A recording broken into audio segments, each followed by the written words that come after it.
I think the situation we're in right now is basically an arms or financial race to generate more and more money to support intercollegiate athletics.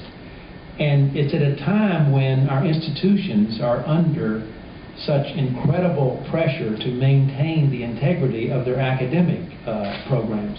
The survey indicates that presidents recognize that the current model is not sustainable, but acting alone or as a conference, it's difficult to make the changes.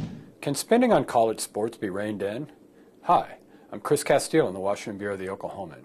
The Venerable Knight Commission on Intercollegiate Athletics sees spending on sports as an arms race that needs to end, so the academic mission at colleges and universities can be the main focus on campuses. At a news conference here, members of the Commission released a report with several recommendations. This report is particularly timely given the commercially driven agendas of conference realignments that have dominated the news this past week.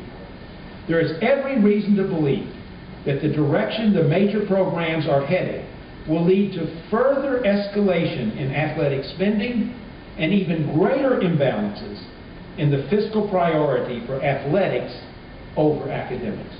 According to Commission co-chairman Britt Kerwin, spending on athletics has skyrocketed at a time when colleges are having to cut academic budgets.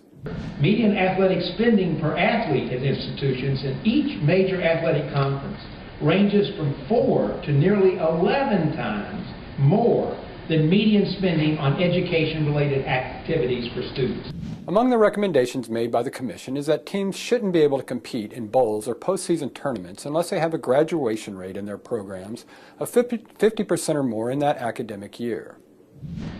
The first recommendation is to determine eligibility for championships at the start of each new year and to condition such eligibility on teams being on track to graduate at least half their athletes.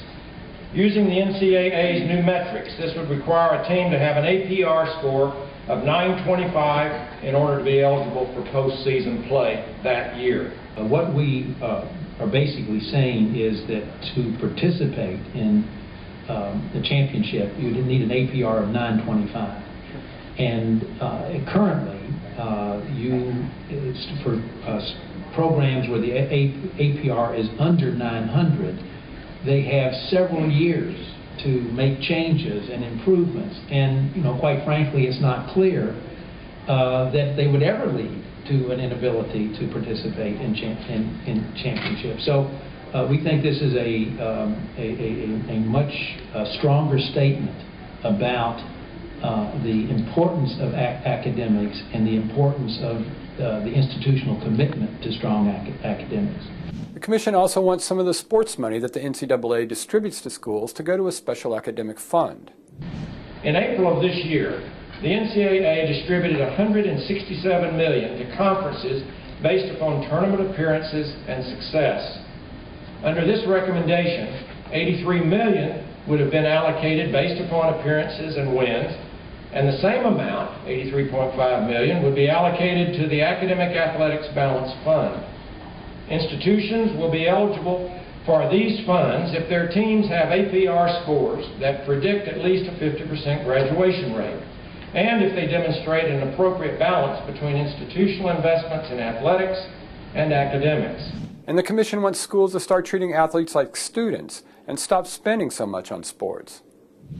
We also recommend examining scholarship opportunities to assess whether costs can be reduced, costs can be reduced without eliminating equitable opportunities for men and women. As a starting point, we believe that a conservative reduction of 8 to 10 fewer football scholarships should be implemented in the FBS. The Commission is highly respected and composed of people who have been involved in higher education for many years. Co-chairman Gerald Turner was an administrator at the University of Oklahoma. He's now the president of Southern Methodist University. So they've watched how the amount of money in college athletics has increased exponentially. They acknowledge that changes can't come overnight, but they're hopeful that if all college leaders work together, some balance can be restored between athletic and academic spending. Look for more on this in the Oklahoman and on newsok.com.